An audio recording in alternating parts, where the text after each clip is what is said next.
All right, so we're continuing with the discussion of post-structuralism, broadly defined, but we're moving on from Foucault to Bourdieu. From Foucault to Bourdieu, we're both considered post-structuralist, as is Said. So we'll get to Edward Said's work on Thursday. All right, so today, Bourdieu.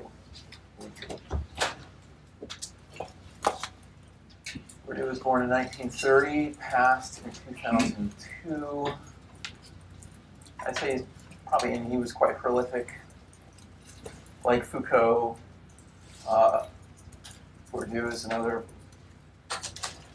genius French sociologist who made some important conceptual and theoretical contributions and was incredibly prolific. Two of the books that stand out, I guess I'm biased because they're two of my favorites, but the list of publications is quite long. But I would say up there at the top would be The Logic of Practice, published in 1980, and Distinction, a social critique of the judgment of taste, which was published in 1984. Bourdieu studied the reproduction of class relations during the 1980s and the 1990s, and his ideas dominated French public intellectual life. So he was quite an intellectual celebrity during this time, the 80s and the 90s, and he passed in 2002. But he was a class theorist. So he devoted most of his career to studying class relationships, class dynamics, and the creation of, say, a class subjectivity or habitus. Bourdieu's theoretical model is based on three interrelated concepts, and these are the three concepts: habitus, capital, and field. Habitus, capital, and field. We'll spend some time talking about what habitus refers to, how he arrived at this understanding of subjectivity, as well as what was the motivation for theorizing about subjectivity. Capital, there it's singular, but it really should be understood as a plurality. So one of the other things that we want to do today is not only define what habitus is, but the types of capital that Bourdieu says individuals and groups call upon in the battle of competition for control. Right? So capital takes many forms. There's capital proper, as in money, as in wealth. Marx would say capital is a peculiar type of money. It's money that's invested in the productive process. Right? So there's capital, there's money, there's wealth. Then there's also social capital and cultural capital and symbolic capital. Right? So those types of capital we want to discuss as well. So like capital proper, money proper, the more you have of social capital, the more you have of symbolic capital, the more you have of cultural capital, the greater your influence is. Right? And he would certainly subscribe to Weber's notion of power. Right? Power is the ability to achieve your objectives despite the resistance of others. So what do you need a lot of in order to realize your objectives despite the resistance of others? Capital. And the different forms of capital. The more money, the better. The more connections, the greater network connections, the better. That's social capital. Say skills and forms of knowledge that are in demand, cultural capital. The more of that you have, the greater your ability to achieve your objectives or goals despite the resistance of others, along with symbolic capital. And then we'll get to field, and field is simply the site of contest, the site of competition, the site of battle, right? Where you have opposing and opposition of interests, just as in the context of sport, and only one team is going to win. Right? So everything for Bourdieu is, although he's not considered part of critical theory, he is a conflict theorist. He is a conflict theorist. And that conception of society, of course, originates in the ideas of Marx. Society is conceived of a competition, as a struggle over scarce and desired resources between individuals and groups, as we've talked about before. So Bourdieu is absolutely a conflict theorist, as was Foucault a conflict theorist, just in a different way. This conceptual triad of habitus, of capital, and field, it was developed to overcome the dualism inherent in the social sciences. So objectivism versus subjectivism, or what we inherited from philosophy, the dualism best articulated by René Descartes between the mind and the body. Right? So Bourdieu once said during an interview, I can say that all my thinking started from this point. How can behavior be regulated without being the product of obedience to rules? How can behavior be regulated? What leads, in other words, to the patterning of behavior without being the product of the obedience to rules? You would say this is too crude, and these also, by the way, I mean, you read between the lines here, this is rather Parsonian. Parsons would say, what is it that maintains social order? It's strict adherence to the rules. And adherence to the rules, conformity to the rules or to laws or regulations, is in what leads to the phenomenon of social order. But for Bourdieu, that's too crude of an explanation of the regulation of behavior. He thinks it starts, say, externally, but becomes internalized through the life experience.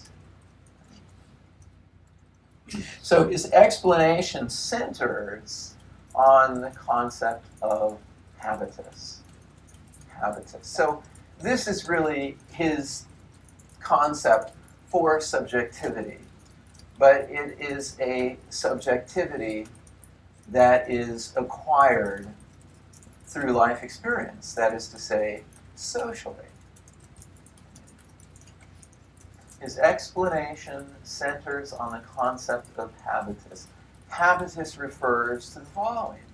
Habitus refers to a set of deeply ingrained and durable dispositions. Deeply ingrained and durable dispositions within the individual, right, through which one's experience of the social world is interpreted and expressed. So Bourdieu would share with symbolic interactionists that in order to interact with the world, we have to first interpret that world to ourselves. And it's that interpretation of the world then which informs the response. But Bourdieu's looking at the interpretive process through the prism, right, of class relations. That we discover, so to speak, our subjectivities within our respective class locations. That we discover our subjectivities, we acquire our subjectivities through a lived experience, but a lived experience that is always a classed experience. Everybody has a unique socioeconomic location. And because you're here in the class hierarchy means that you're not over here and you're not over here. You're in this part of the class hierarchy. And so you experience class and class identity a particular way as a result of your socioeconomic location. So life experience for Bourdieu is always a classed life experience, because life experience is had within class locations that are bounded. It's very easy to put a figure to this. Right? What is your class location? What is the income of your household?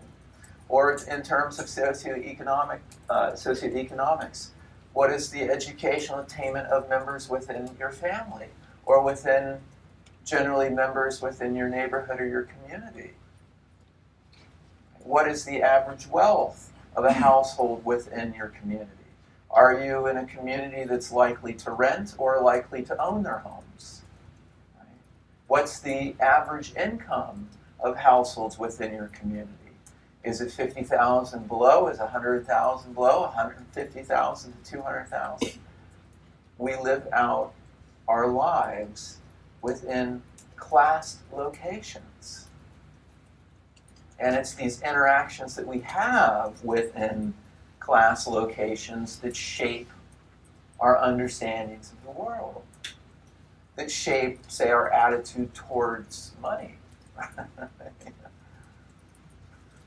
So habitus refers to a deeply ingrained and durable, a set of deeply ingrained and durable dispositions through which one's experience of the social world is interpreted and expressed.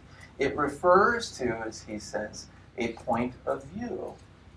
That's him drawing on phenomenology, right? Social phenomenologists, right? Understanding the world through distinct point of views, a particular type of consciousness, a sense of one's place. We can think of habitus as a sense of one's place, environments in which one feels most comfortable or most at ease, or this feels the most like home. And he's also described habitus as, say, a feel for the game, having a feel for the game. So habitus, as I was mentioning, it's acquired through life experience. We're not born with a habitus, but we acquire a habitus based on the demands of a person's social location.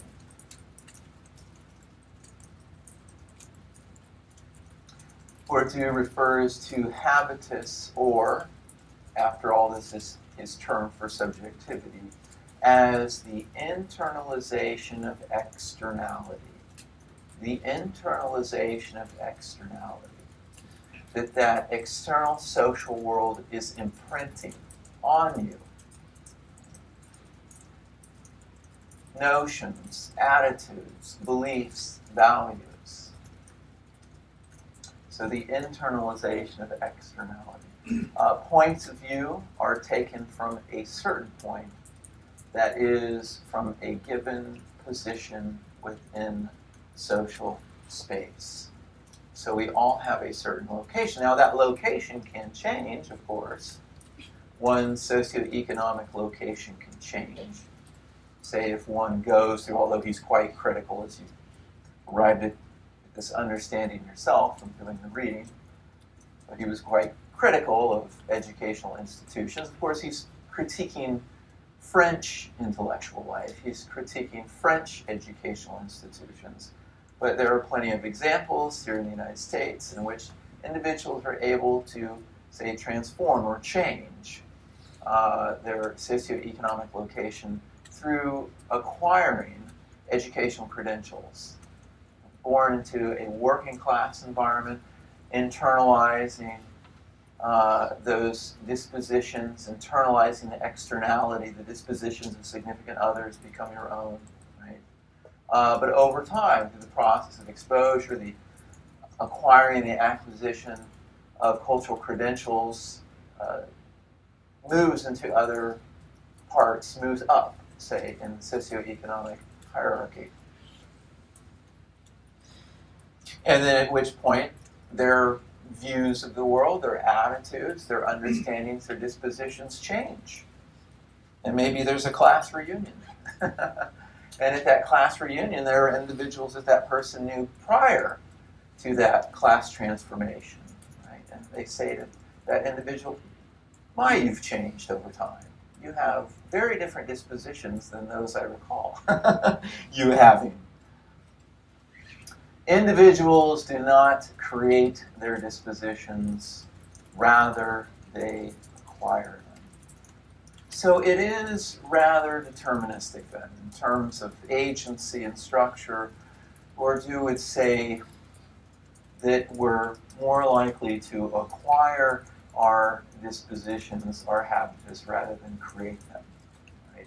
And we acquire them as a result of our social location, exposure to others.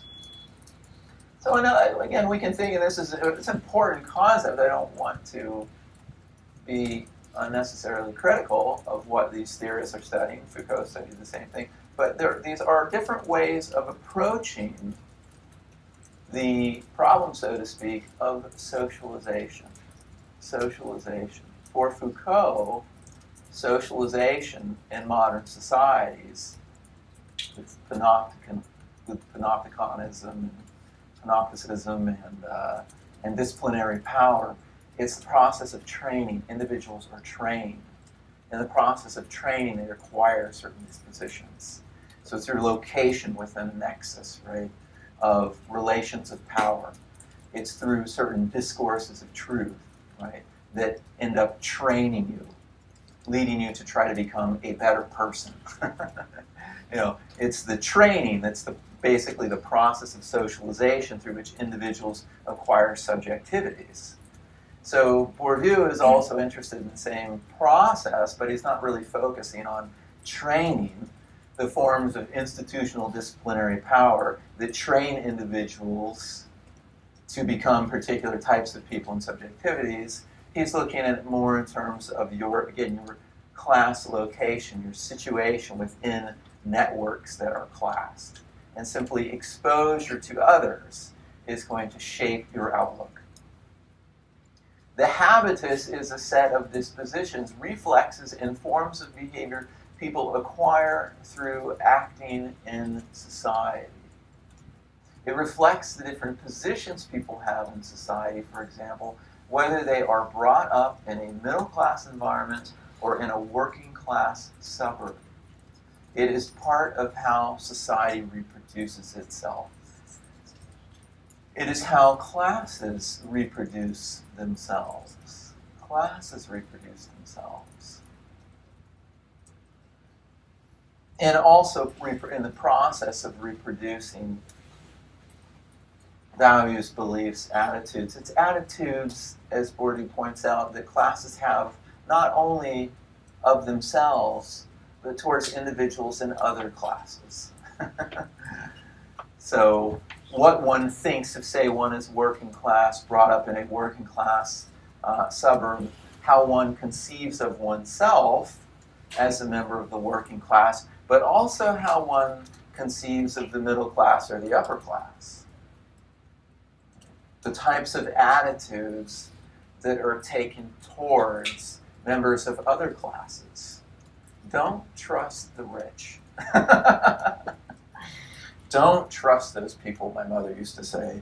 Don't trust them.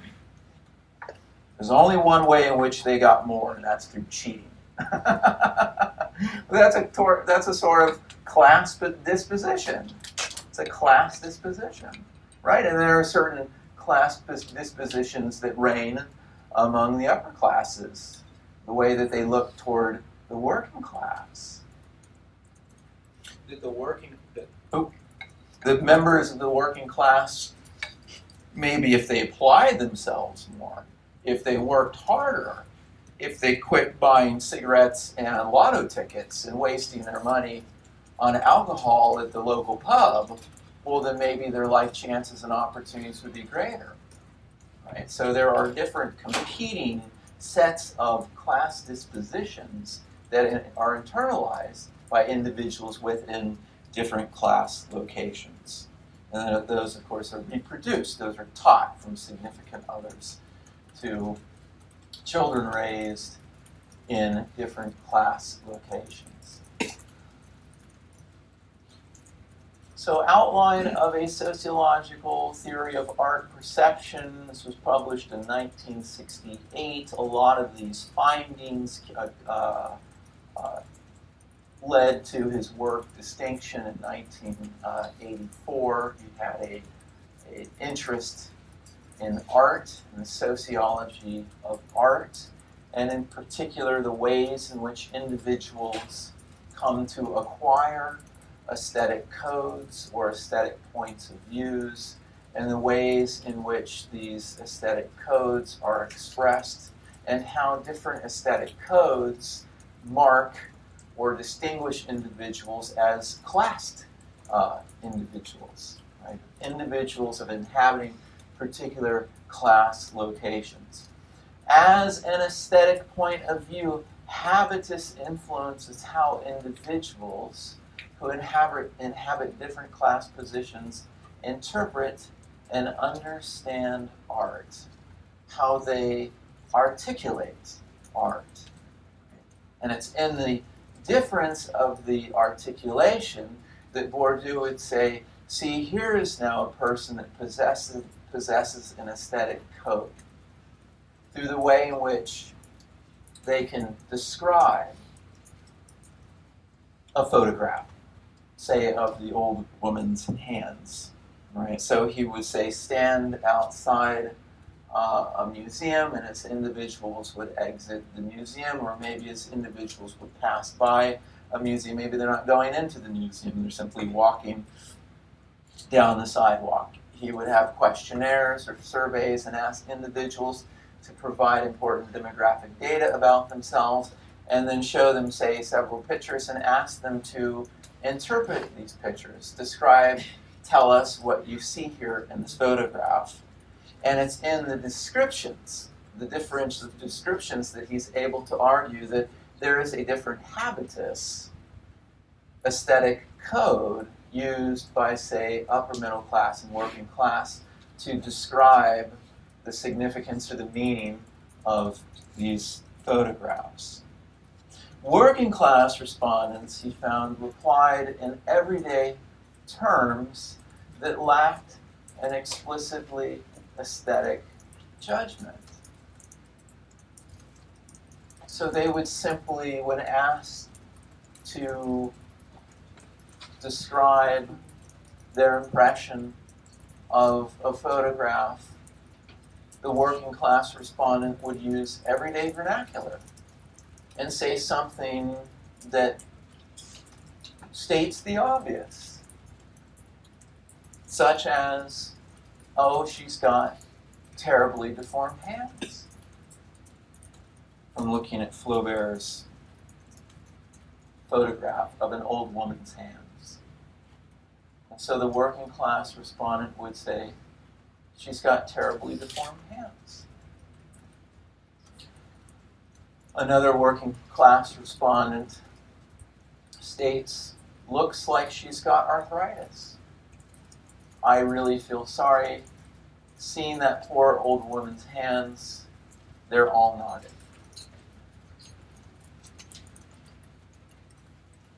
But respondents from more privileged classes, they describe the photograph in abstract terms. In abstract terms that reflect their possession of an aesthetic code required for properly appreciating art. That it's these individuals, respondents of more privileged classes, that possess a unique form of cultural capital. They are in possession of what we can call linguistic capital, the possession of terms that then are deployed, not only, Bourdieu would say, to describe the photograph more eloquently, but to also distinguish themselves as members of the privileged class. I find this a very beautiful photograph. It's the very symbol of toil. It puts me in mind of Flaubert's Old Servant Woman. That woman's gesture is at once very humble.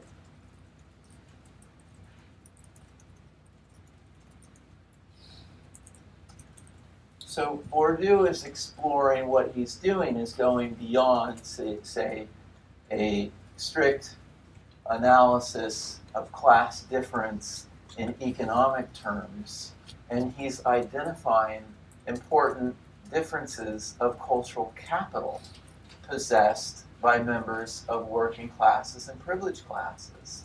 It's not just, say, the amount of money that one has or the amount of wealth that one has or where one lives in one zip code, et cetera, but the possession of a form of cultural capital that then distinguishes individuals as being individuals of the privileged class. So it's a much deeper appreciation, in other words, of class distinction. His finding was that distinctive modes of apprehending art corresponded to the class position of respondents. And so there are very similar responses of working class members vis-a-vis compared to those of privileged upper classes. So it's Bourdieu's argument then that cultural knowledge symbolically marks or signifies the social positions that individuals occupy. It's our cultural knowledge, it's our cultural capital. It's how we talk and the words that we use to articulate and express our thoughts that distinguish us as members of a particular social class. Education and cultural tastes are central to creating differences between social classes. I can just tell by the way he talks that he's not one of us. I can just tell by the way he speaks. It's the way in which class competition plays out symbolically through language and through culture. That is what Bourdieu is fleshing out and really elevating, looking at the dimensionality of class identity and class competition. It's not simply a matter of the amount of money that people get paid. We're talking about culturally different worlds, linguistically different worlds. They may be speaking the same language, but the sort of words that are used or utilized or employed or deployed very different. This has become, over time, known as the social organization of taste. The social organization of taste.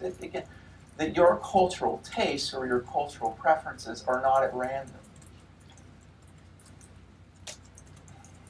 My love of classic rock, is tied to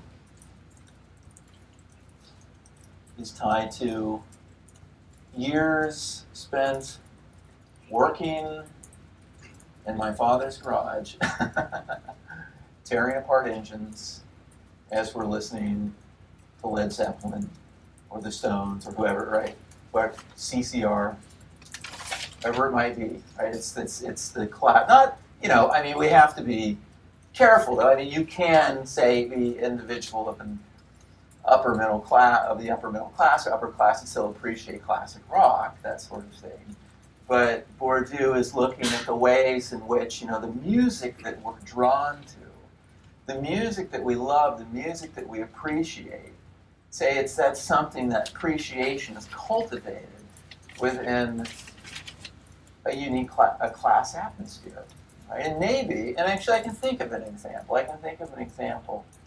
When I was younger, and I went to visit a friend of mine, and he had a younger brother, but just two children in the family. His father was a very successful doctor, a very successful physician. I don't know what his specialization was. But I remember one time going there for a type of family get-together, gathering. And I remember they were playing classical music, you know. And I mean, the classical music was entirely foreign to me, but just sort of in that environment, you know, and they're playing classical music. And then I started asking Tom about, you know, this music, and he was able to rattle off all sorts of, oh yeah, you know, I love Mozart and Beethoven and Bach and Chopin and on.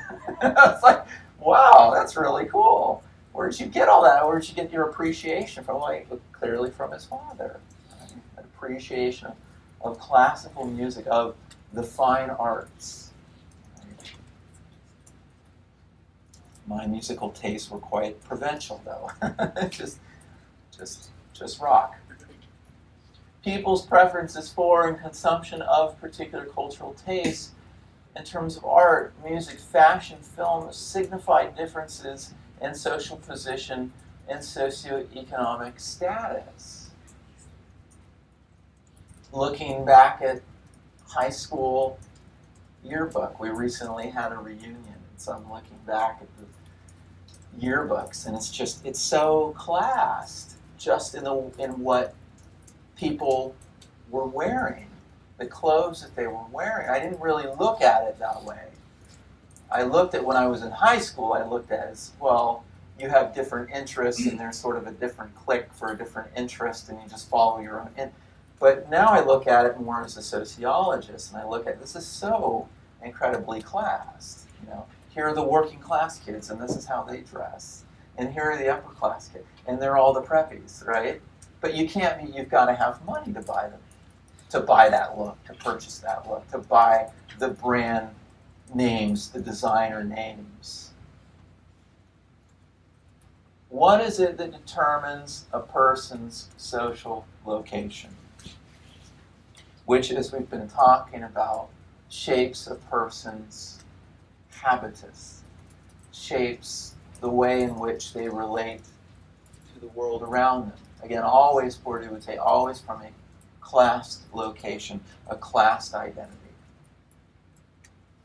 Individuals are positioned relative to one another according to the overall volume of the capital they possess. So as I was saying earlier, you've got economic capital, cultural capital, social capital. I've got the next slide. I define all these forms of capital. This is an important development in sociological theory, which I just sort of crudely and unofficially refer to as the resource model or the resource approach. How can we explain, in other words, why some groups have more power than other groups, or why some individuals have more power than other individuals? Again, adopting the definition of Weber's.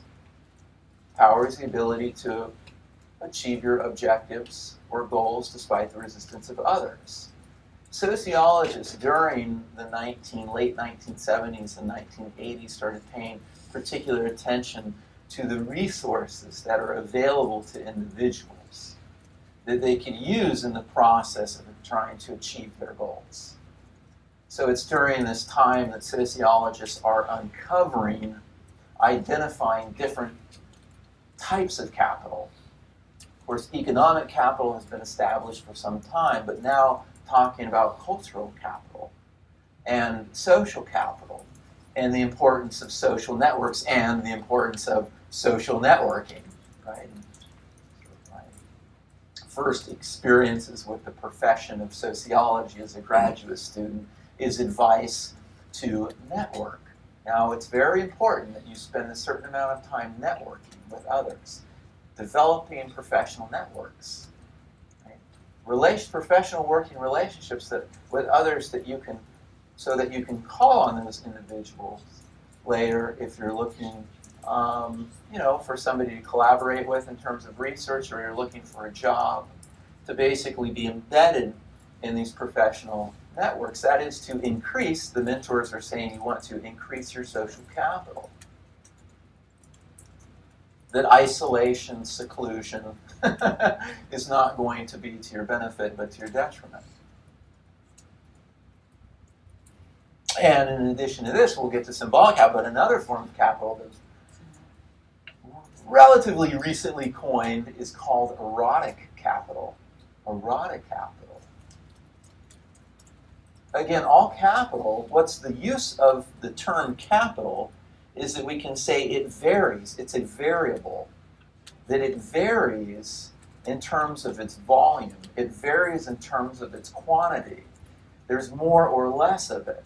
The idea is the more forms of capital that you have, the greater your influence and your power will be in achieving objectives.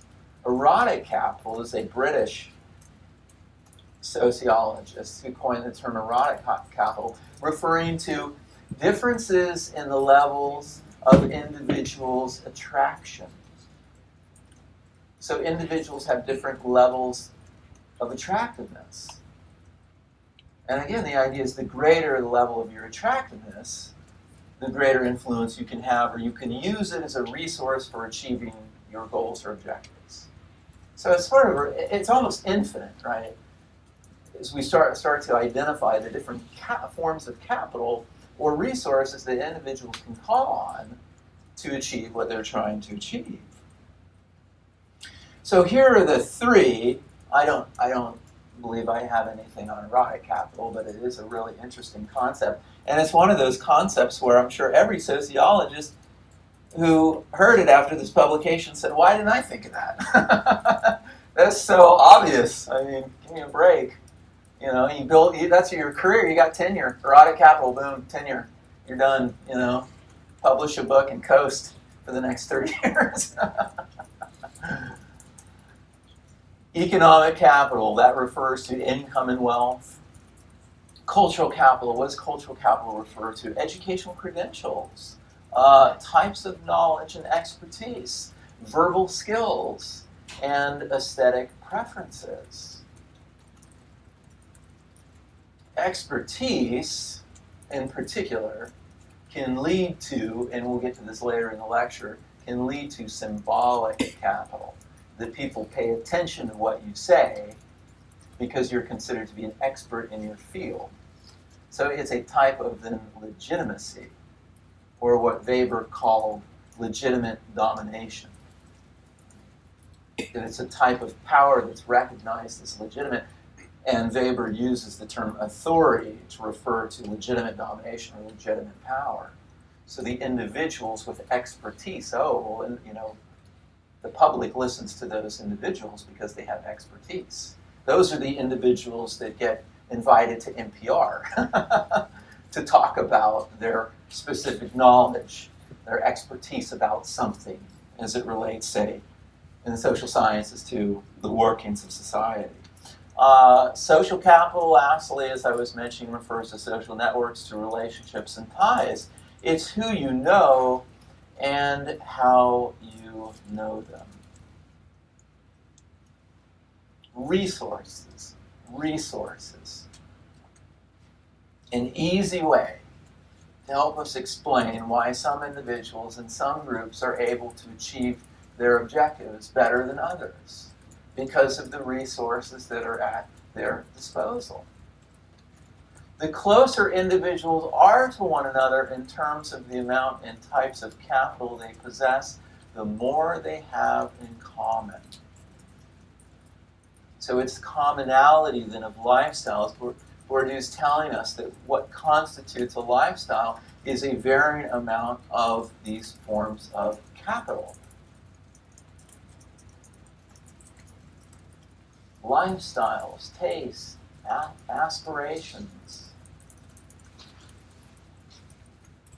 Or when I was living in New York and I was able to go away for a week to spend some time with a colleague and go to Chautauqua, New York, and to participate in sort of the affairs of high society.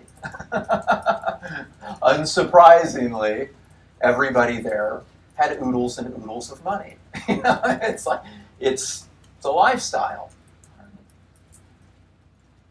Tastes and aspirations. What they think, or as Jay McLeod puts it in Ain't No Making It, this is another really influential and important ethnographic study of class. But he explored the class consciousness of two groups of high school boys. The hallway hangers was the name of the one group that he said were the working class kids. But he found out that those working class kids had a very clear understanding of what they could expect to get out of life. Based on what? Based on life experience. Based on what they saw other individuals like them from the same environment from them. What those individuals were able to achieve. So for Jay McLeod, one of the explanations for the reproduction of class relations is that this is not always the case, but can be the case. It was the case in his ethnographic study. You've got to go with the data, right? But we have to be careful when we're extrapolating or making generalizations on small samples, that the reliability of the generalization is diminished the smaller the sample. Nevertheless, he said it had to do with the leveling of aspirations. That by the time the hallway hangers got to high school, their aspirations had already been leveled. They had already, to a certain extent, given up. Why would they give up on their life? They just started. They're only 15, 16, 17 years old. Because of what they thought was possible for individuals like themselves.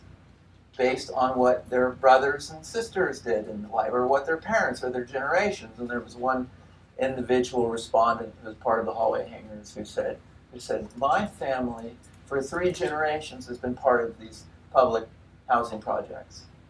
They've never gotten out, and I'm never getting out. The leveling of aspirations, that can occur. It doesn't always occur, but it can occur. And with the leveling of aspirations, individuals think, what's the point? What's the point? I'm never going to get out of here. What's the point of taking school seriously? I'm never going to get into college. And that's a self-fulfilling prophecy. Because by giving up on high school, no, you're not getting into college. And you're not getting the degree, and you're not getting the job that's going to get you out. The greater the differences in the amount and types of capital possessed, the less they have in common. So it's Bourdieu shifting our attention to the resources and the quantities of resources that make possible particular types of lifestyles. People's habitus then is influenced by 2 principles of differentiation. That you have economic capital and cultural capital.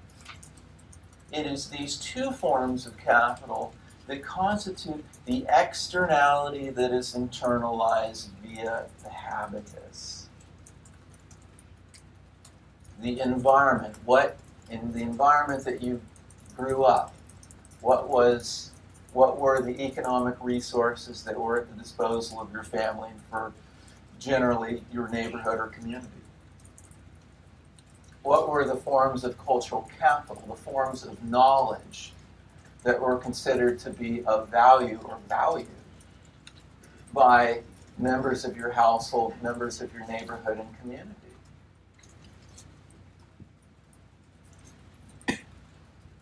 It's like, well, can you tear apart a carburetor? Can we give you this carburetor and you take apart this carburetor and put it back together?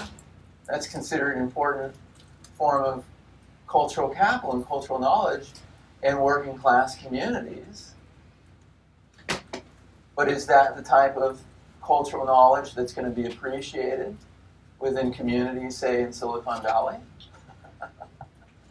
They're going to say it's not about tearing apart a carburetor, it's about can you tear apart a computer and put a computer back together. Different forms of specialized knowledge that compete for importance, corresponding to one's position in social space.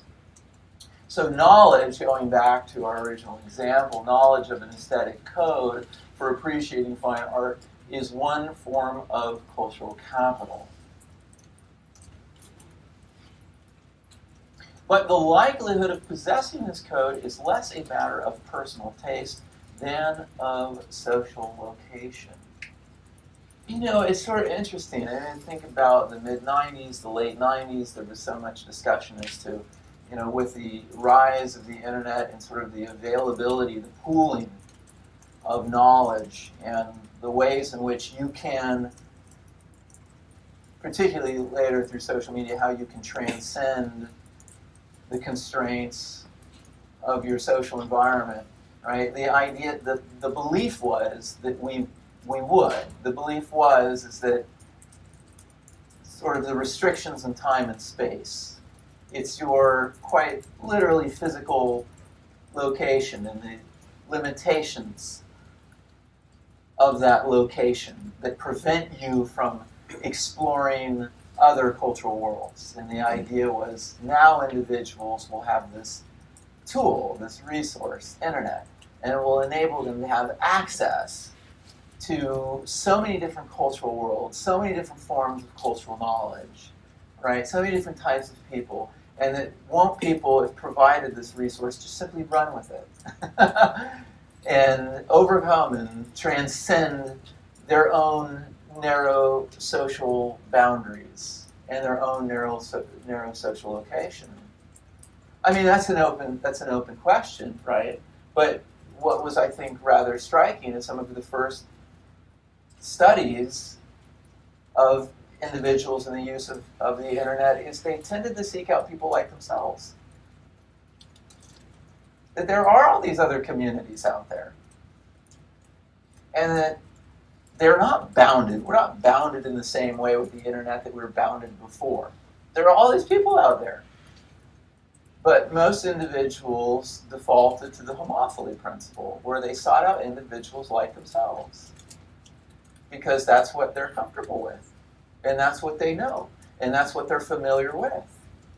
So here's this possibility for the transcendence of class lines, but yet we find individuals staying within class boundaries.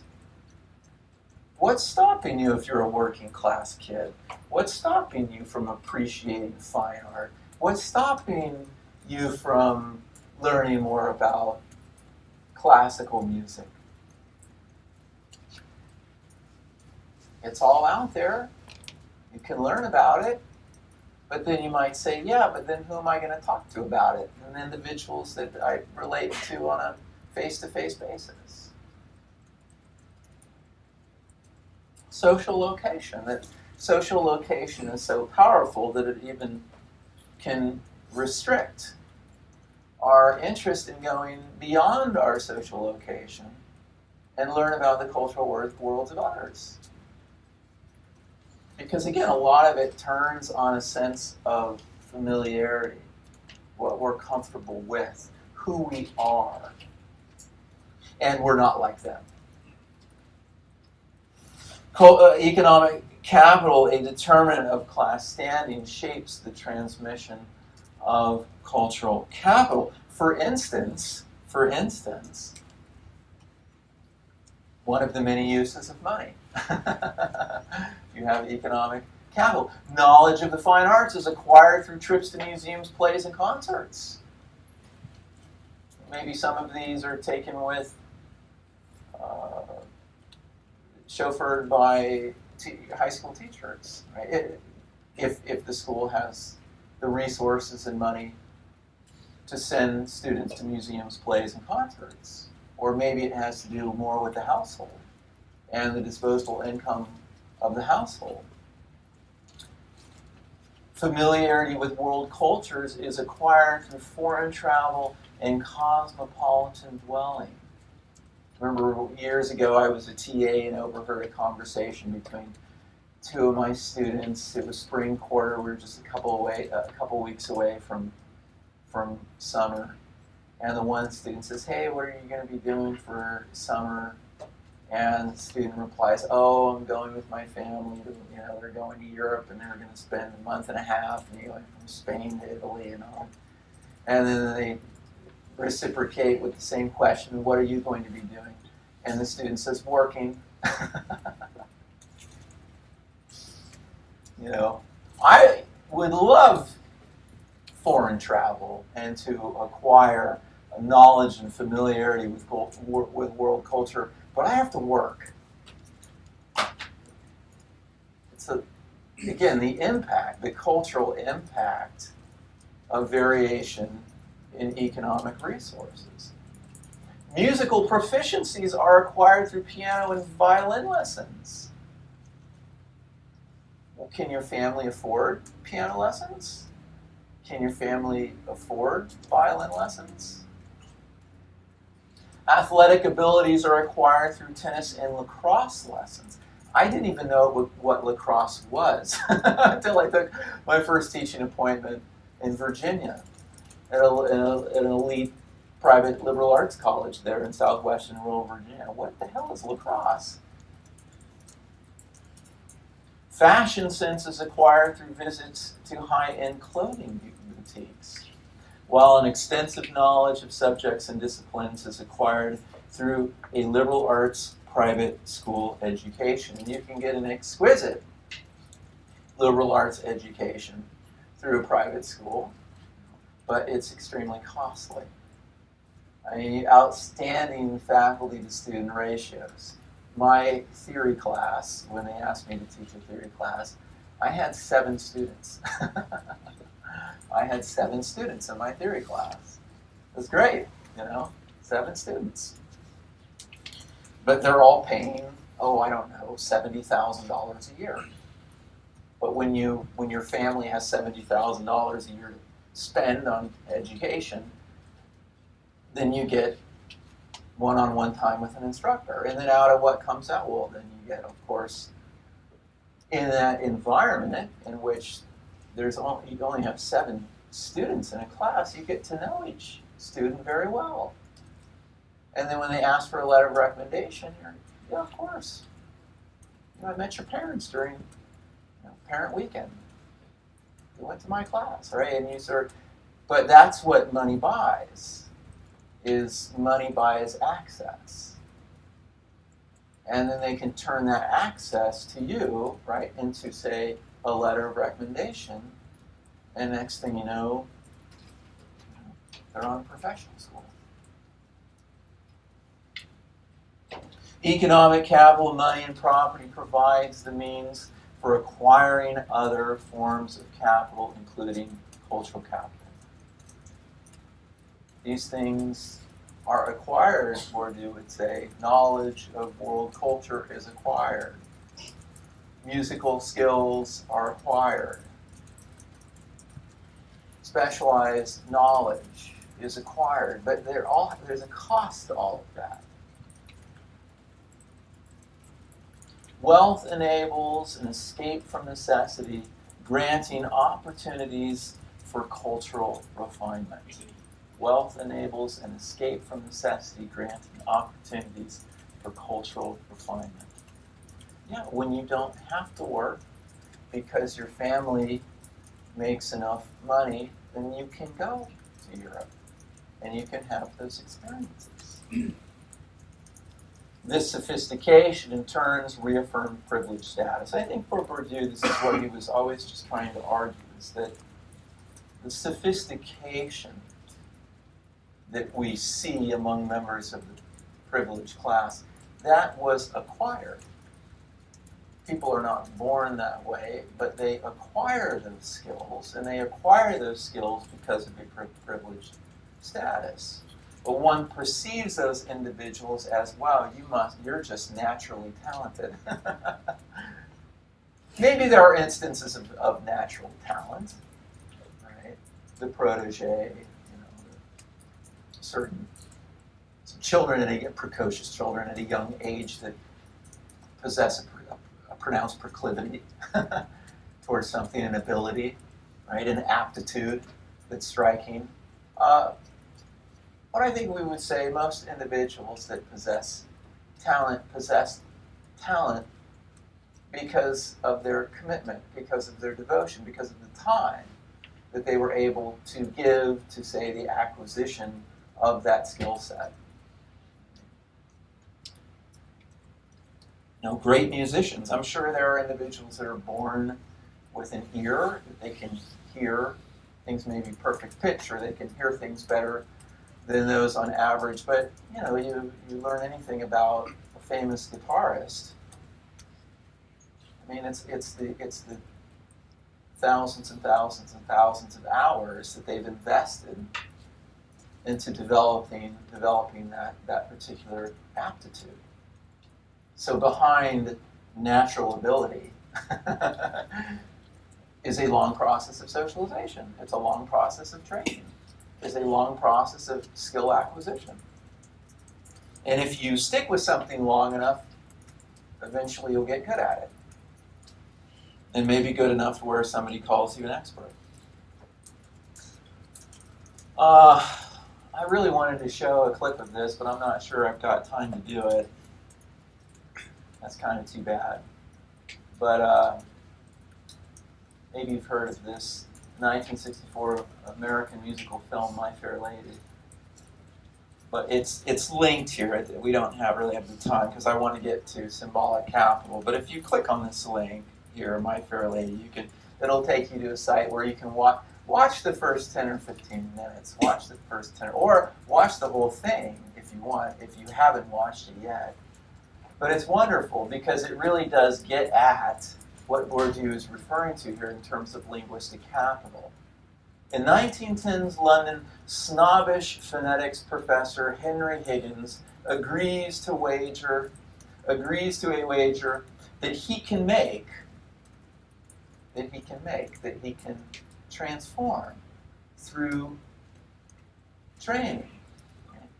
Crude flower girl Eliza Doolittle, presentable in high society. So that became the challenge. The challenge was, how do we take this crude flower girl, who when she talks, it's like nails on a board, right? How he could, that was the bet between him and his colleague. They could transform Eliza Doolittle into an individual that was presentable in high society and who could pass, as she successfully does, pass as a duchess at an embassy ball. So it's the whole process of him, first of Professor Higgins discovering Eliza, and then Eliza, of course, he says to her that he could change her life. And so then she pursues him and says, well, then do it. If you can change, and so he's able to transform Eliza into an individual who speaks well enough, linguistic capital, who presents herself and speaks as a duchess would, right, at an embassy ball.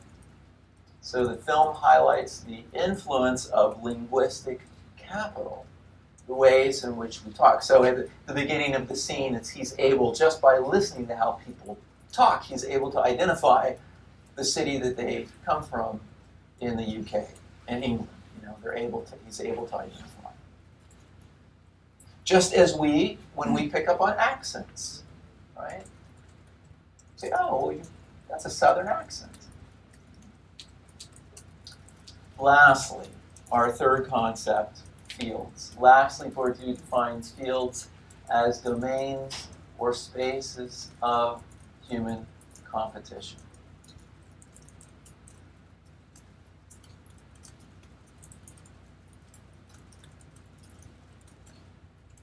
Fields as domains or spaces of human competition.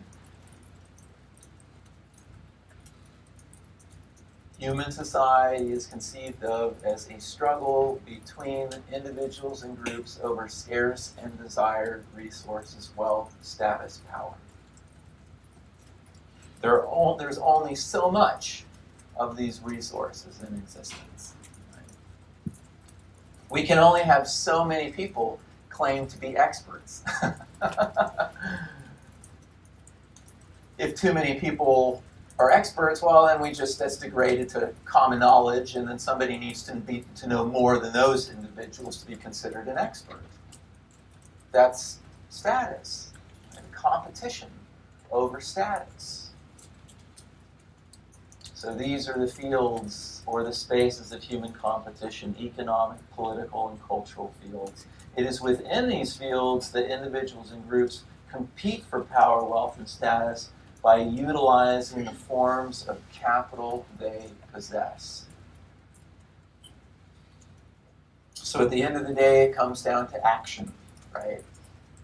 As the symbolic interaction is argued. That yes, we're interested in the ways in which our responses to social objects in the world are socially, or rather symbolically mediated, but it's action that is really the thing we're trying to explain. It's the same for Bourdieu. It's what do people do with these resources that they possess? What are their ends? What are their objectives? What are they trying to achieve? Bourdieu contends that economic resources alone do not form the social space of positions. So this is Bourdieu going beyond sort of strict Marxian analysis, only looking at, say, those that own the means of production that have power. It's Bourdieu fleshing out a new notion, a new understanding of class that includes the social, that includes the cultural. Cultural and social capital, in addition to economic capital, sustain relations of power. Social capital or networks of context can be used to secure or advance one's position.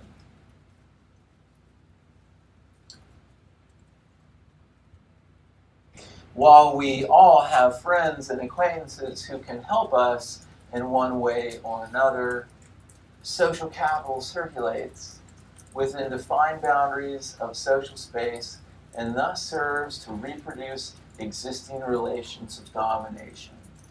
It's getting access to those individuals that, say, have influence. So say having connection to corporate executives.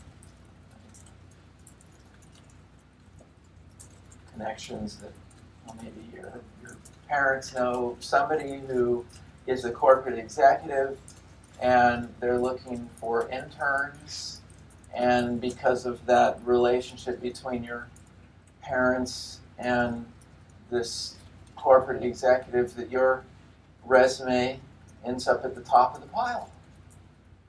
I have just endless, I will say the nepotism. And nepotism in and of itself isn't unethical, it's not unlawful. But the number of individuals that I know who've secured, but now it didn't mean, it's not you just sort of get the position and then, okay, I'm, rest on my laurels sort of thing. There's much work to be done and much that needs to be proven in terms of your ambition and your ability. But it's getting that opportunity. It's getting that placement. Getting that chance that you've got 1,000 applicants and 3 internships that open. Right? And that's where social capital comes into play. That's where networks come into play. Over and over and over again, I have witnessed firsthand and I've heard of individuals getting positions because of who they know. Social capital. It's one of those things that it isn't illegal or isn't unlawful for individuals to take into account these other factors. But still, there's some that strikes us is not entirely based on merit, right? It's not meritocratic. Something that's you have all sorts of equally qualified individuals for a position, and this one gets the position, and this one happens to know the person. Okay. Not illegal, but not exactly meritocratic in the way that maybe we want it to be. Maybe not all applicants are getting a fair shot or fair consideration. And it comes down to, defenders of those who defend cultural capital will say, if you work hard and you commit your devoted employee or whatever it might be, your student or employee or whatever it might be, that the recommendations, the strength of the recommendation will reflect that devotion. It will reflect your character. I get it. I don't want to just say that social capital is simply a handout, right? Because you do have to. It is important to cultivate a reputation for yourself and to prove yourself being a particular type of worker, right? Social capital promotes the perpetuation, though, of class positions across generations by providing access to opportunities denied to those who do not possess such resources. That had you had that exposure to individuals in positions of power, that is to say, individuals that make consequential decisions, then maybe you've been selected, but you don't have the same access. Social reproduction consists in the reproduction of stratified hierarchical relations between classes. Fields are relatively anonymous arenas within which actors mobilize their capital, the different forms of capital, in an effort to capture the stakes. What is ultimately at stake, Bourdieu says, is legitimacy. The struggle to impose legitimate categories according to which social life is understood. Reminiscent of Goffman's argument on the presentation of self. What do we all want more than anything else? To be seen as credible subjects, right? To be seen as dignified subjects and subjects that are taken seriously. So credibility, but legitimacy here for Bourdieu. Legitimate categories. So this is where we get to our last form of capital, which is symbolic capital. And Bourdieu's really, it seems to be that the argument that he's making is that all those types of capital, economic, cultural, social, the real payoff is in symbolic capital, which leads to a particular type of power, symbolic power. And that is to define reality itself. The power to assign value to things. Just as there are inequalities in economic, cultural, and social capital, so exist disparities. All these forms of capital, there are disparities in the volume. So exist disparities in the amounts of symbolic capital possessed by individuals and groups. So symbolic capital, this form of capital, it refers to status, prestige, honor, and esteem, a key basis of authority and domination. It comes down to legitimacy. They bear lots of connections here forming, should be forming for you. Connection in Weber's notions of authority, the three types of legitimate power or authority. Legitimacy. And this whole notion, Weber's notion of legitimate domination, is that if somebody is seen as a rightful, legitimate authority figure, then subordinates are most likely to follow the commands or the directives issued by that authority figure. It's individuals in positions of power that are recognized as having legitimate authority, that when they say to do something, subordinates follow. They're compelled to do that thing. Right? Now, if a person is in a position of power, but that power is not seen as legitimate, if it's not seen as credible, then those subordinates are less likely to follow the commands and the dictates of that individual. So it comes down to one way we can measure authority is through compliance. The extent to which we comply with the commands of those in positions of power. But a person in position of power, again, I mean, it's all about legitimacy. There is in our society, there is a proper way, a legitimate way of acquiring political power. And if that political power is acquired legitimately, and the population sees that acquisition of power occurring legitimately, they're more likely than not to follow the dictates and the commands of the individuals doing the commanding and the dictating. Symbolic capital translates to symbolic power, which is the power to define reality by assigning value. The power to define reality by assigning value. So with symbolic capital comes symbolic power. It is the power of naming, of defining, imposing on the social world a system of classification that confers or withholds legitimacy. Say, as it relates to art, is this real art? Is this real music?